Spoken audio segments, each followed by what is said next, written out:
terima kasih. Selamat malam. Apa kabar? Selamat datang di Mario Teguh Golden Way. Super sekali pada malam hari ini. Baik, pemirsa dimanapun Anda berada, senang sekali kami bisa kembali menjumpai Anda. Pada malam hari ini kita akan bicara mengenai sebuah episode dengan judul Toxic Boss. Saya yakin akan ada banyak sekali dari Anda yang sangat tertarik dengan topik ini. Oleh karena itu, langsung saja kita panggilkan Bapak Mario Teguh.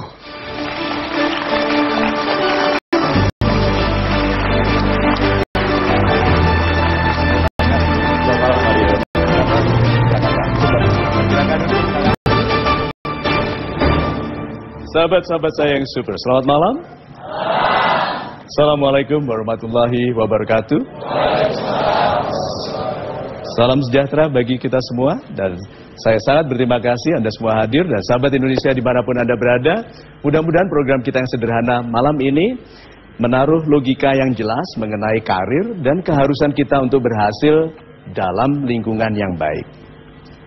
Topik kita malam ini adalah toxic boss. Ada bos yang beracun. Toxic boss sudah bisa diduga dampaknya bagi perasaan, bagi hati, dan bagi kesehatan apabila kita berlama-lama bekerja di bawah kepemimpinan seorang yang toxic, yang beracun. Nah, kita lihat dalam logika yang jelas apakah itu kesalahan kita atau kesalahan lingkungan, tetapi yang kita mau fokuskan dalam pembicaraan kita ini adalah apa yang kita lakukan apabila kita berada dalam lingkungan seperti itu, dan apa yang akan kita lakukan untuk menjadikan diri kita sebaik-baiknya atasan bagi orang yang kita pimpin. Itu. Super sekali Pak Mario, terima kasih Pak. Pak Mario, sebelum kita bicara lebih lanjut, saya ingin menanyakan karena takut ada kesalahan persepsi mengenai apa itu toxic boss, Pak Mario. Sahabat Indonesia yang super, seorang atasan yang toxic itu pasti tidak membahagiakan. Tapi saya ingin Anda jawab dulu, Anda pilih dari kelima kualitas ini. Kualitas yang mana yang paling berkontribusi, yang paling menyebabkan seseorang menjadi toxic, menjadi beracun bagi kita sebagai atasan? Yang mana? Yang tidak mampu, kasar dan sombong, tidak penyayang, tidak jujur atau tidak tegas?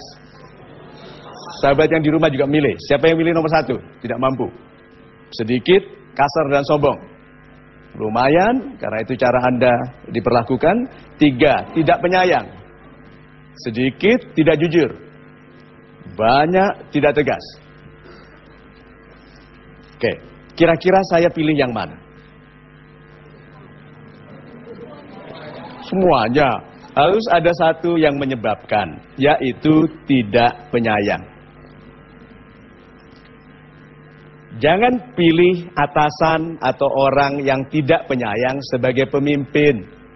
Mau pandai, mau apapun kualitasnya, kalau tidak penyayang, dia tidak akan peduli dengan kebaikan hati dan kehidupan kita.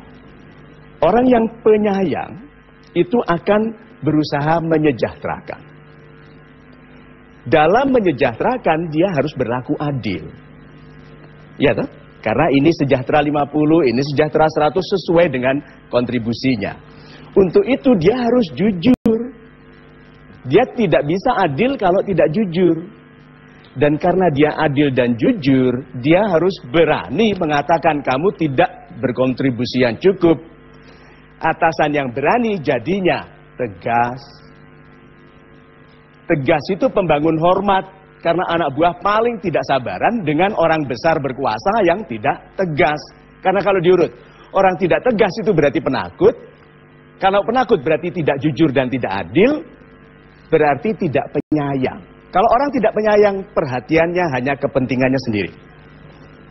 Mulai dari sekarang Indonesia kalau mau selamat, jangan pilih orang yang tidak penyayang sebagai pemimpin. Jangan bekerja di perusahaan yang pemimpinnya tidak penyayang. Tandanya keluarganya baik. Itu. Super sekali Pak Mario, terima kasih Pak. Pak Mario, banyak di antara kita yang bekerja dalam sebuah perusahaan, kita memiliki seorang atasan, seorang bos demikian. Lalu kita bisa bilang kalau dia penyayang, tapi di pihak lain kita punya persepsi kalau dia sayangnya pilih kasih. Ya. Bagaimana kalau situasi super sekali. Kalau pilih kasih apakah adil? Tidak, udah otomatis batal. Tapi sahabat Indonesia yang super, Kalau ada kegundahan di karir Anda, tolong lihat 3 kualitas ini. Apakah ada di atasan Anda? Dia berkuasa,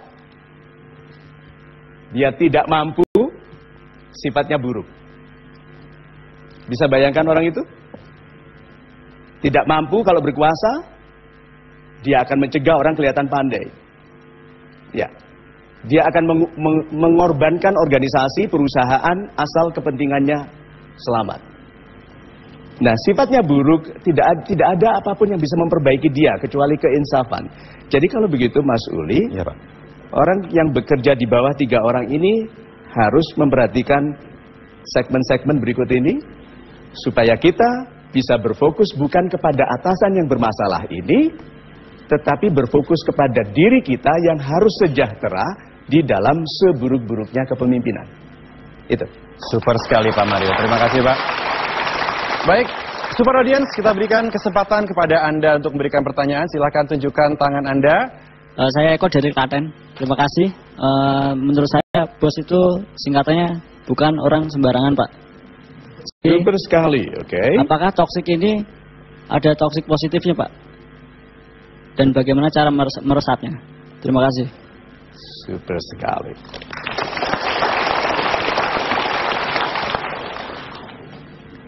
Ada orang memang yang lebih tahan racun daripada yang lain, Pak. Ada tuh. Ada bahkan orang zaman dulu itu ada ilmu yang makan warangan sedikit. Yang makan racun tiap pagi sedikit. Sampai kalau diracun beneran nggak mempan. Tetapi untuk apa, Bapak, Anda memilih hidup menantang sesuatu yang buruk kalau Anda punya kesempatan untuk memilih tempat yang lebih baik? Itu sebabnya kita harus melihat keadaan itu seperti ini. Kalau ini keadaan, ada alasan kenapa hati Anda dibuat gelisah. Kira-kira untuk apa? Untuk mensyukuri bahwa rezeki Tuhan itu tersebar di seluruh bumi, di seluruh dunia, dan tidak ada di satu tempat saja. Berapa banyak orang diperlakukan buruk di tempat kerjanya lalu meratap, sedih, seolah-olah di dunia lain tidak ada rezeki. Nah, anjurannya apa? Apakah Anda harus pergi? 2 Pak anjurannya. 1, pergi untuk naik, atau pergi untuk mandiri, menjadi pengusaha. Sebuah tempat yang menggelisahkan itu adalah pemberitahuan bahwa ada tempat lebih baik yang lain. Itu. Super sekali ya Pak Mario. Terima kasih Pak. Saya ingin bertanya mengenai kemandirian dan juga usaha, tapi kita harus break sejenak Pak Mario. Pemirsa, jangan kemana-mana, tetap bersama kami di Mario Teguh Golden Ways.